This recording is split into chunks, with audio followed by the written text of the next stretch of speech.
இந்த உலக சிந்தனையே இல்லாமல் அன்னை பக்தியில் ஆழ்ந்திருந்தாயா?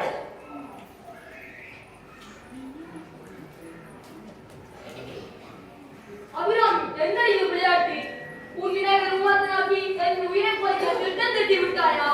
ஓடி செல்லும் திருவள்ளுவை என் மனத்தால் நான் பார்ப்பதற்கு இந்த அசங்கட்டங்களுக்கு பௌர்ணமி என்று பலர்கின்றேன். நான் சாவத் கேட்டவில்லை. வானில் இந்த எல்லாவற்றால் எல்லோரும் நான் ரத்தத்தான் போகிறேன். ஆனால் எல்லா உண்மையிலும் எல்லா உயிரினங்களுக்கும் ஒரே காயாக விளங்கிக் கொண்டிருக்கும் முன்னேற்ற வாதத்தால் எப்படி செய்ய போகிறதே என்ற பழி உன்னை வந்து சாருமே என்றுதான் நான் அஞ்சுகிறேன். சொல்லடி, சொல். எந்த செய்ய போகிறாய்? இந்த பழியை சுமக்க போகிறாயா? இல்லை என்னை இந்த தீக்கிலிருந்து மீட்க போகிறாயா? சொல்லடி, சொல்.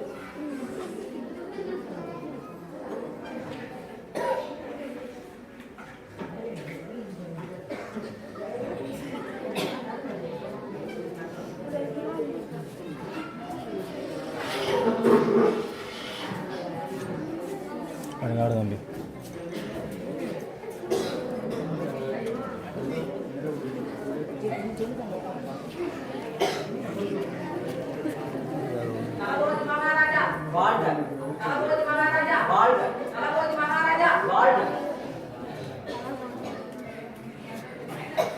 சுப்பிரமணியம், அத்தி சாய்ந்து விட்டது.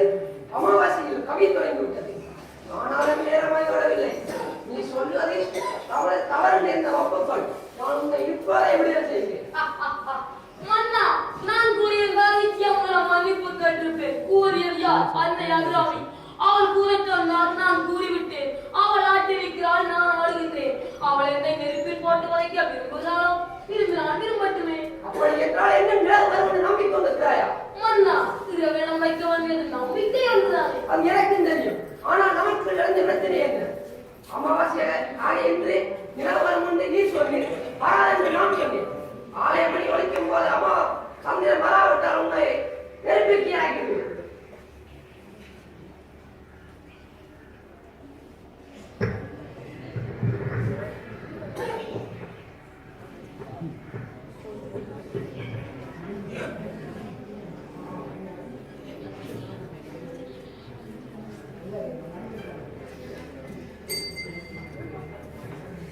மணியே மணியின் ஒளியே ஒளிரும் மணி புனைந்த ஒளியே அணியும் அணிந்தவர்க்கு அணியாதவர்க்கு பிணியே பிணிக்கு மருந்தே அமரர் பெரும் விரை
நிலம்.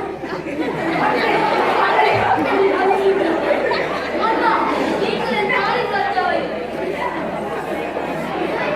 அன்பாய் பக்தியின் வல்லமையை நான் உங்களை அண்ணா, உங்களுக்கு நிலவு இருக்காது. இந்த ராமாயணத்தில் அவள் அவ்வையே வந்து எனக்கு அழைத்தாள். அவள் தன் இளவரசருக்கு கனகத்தை கலப்பி தானில் என்றாள். அதுதான் நாம் எல்லோருக்கும் நிலவாக காட்சியளித்தது மன்னா. பட்டே அன்னை அபிராமியின் அருள் பெற்றதால் உண்மை இன்று